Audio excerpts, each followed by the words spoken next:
ధన్యవాదాలు అధ్యక్ష, అవకాశం కల్పించినందుకు. అదేవిధంగా ఈరోజు 16వ సభాపతిగా ఎన్నికైనందుకు చాలా గర్వంగా ఉంది. ఎందుకంటే ఎంతో అనుభవం గల నాయకుడిగా తెలుగుదేశం పార్టీలో పుట్టినప్పటి నుంచి కూడా మీరు కంటిన్యూ అవుతూ ఈరోజు అగ్రస్థానంలో మీరు కూర్చోవడం చాలా సంతోషంగా ఉంది.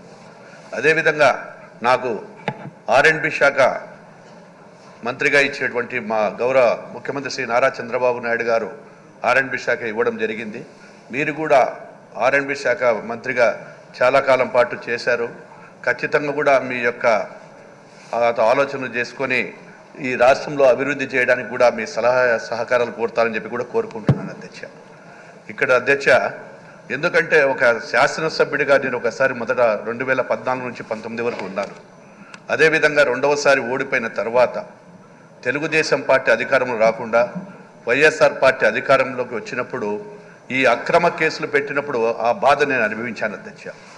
32 రోజులు నన్ను జైల్లో పెట్టి, అది కూడా ఎక్కడో అక్కడ దగ్గరలో ఉన్నటువంటి ఆళ్లగడ్డనో అక్కడ దగ్గరలో ఉన్నటువంటి కర్నూలు కాకుండా ఆదోని అనేటువంటి మాకు సంబంధం లేని ప్రాంతానికి తీసుకెళ్లి లోపల పెట్టినప్పుడు ఈ అక్రమ కేసులు తమరి మీద పెట్టినప్పుడు ఏ విధంగా బాధ ఉంటుందో అనుభవించినటువంటి నాకు కూడా తెలుసు అధ్యక్ష.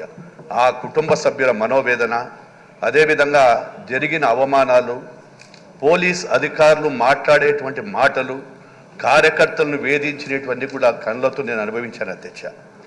అటువంటిది మీ మీద ఎన్ని అక్రమ కేసులు పెట్టినా, ఎన్ని ఇబ్బందులు వచ్చినా పార్టీకి ఒక సైనికుడిగా ఉన్నారు మీరు.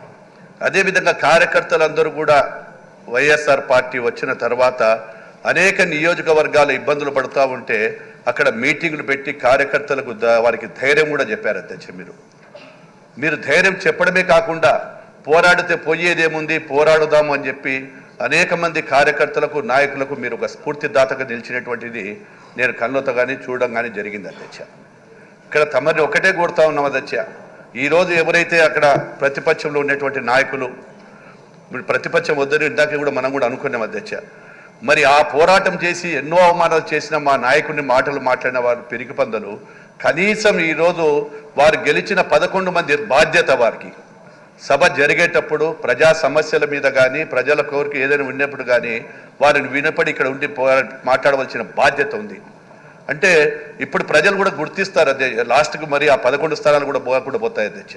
ఎందుకంటే వారికి ఒక బాధ్యత ఎన్నిక ఇచ్చిన తర్వాత వారు కూడా ఇక్కడ ఉండి సభలో మాట్లాడవలసిన అవసరం ఉంటుంది అధ్యక్ష. ఏది ఏమైనప్పటికీ మిమ్మల్ని ఆ స్థానంలో కూర్చోబెట్టినటువంటి ప్రతి ఒక్కరికి కూడా ఈరోజు మిమ్మల్ని గౌరవమైనటువంటి ప్రారంభం చేసినందుకు ప్రతి ఒక్కరికి కూడా ధన్యవాదాలు తెలియజేస్తూ, భవిష్యత్తులో మీ యొక్క ఆదేశాల ప్రకారం మేము అందరం కూడా చేస్తామని చెప్పి సెలవిస్తూ మీకు అవకాశం ఇచ్చేందుకు మీకు ధన్యవాదాలు తెలియజేస్తున్నాను అధ్యక్ష.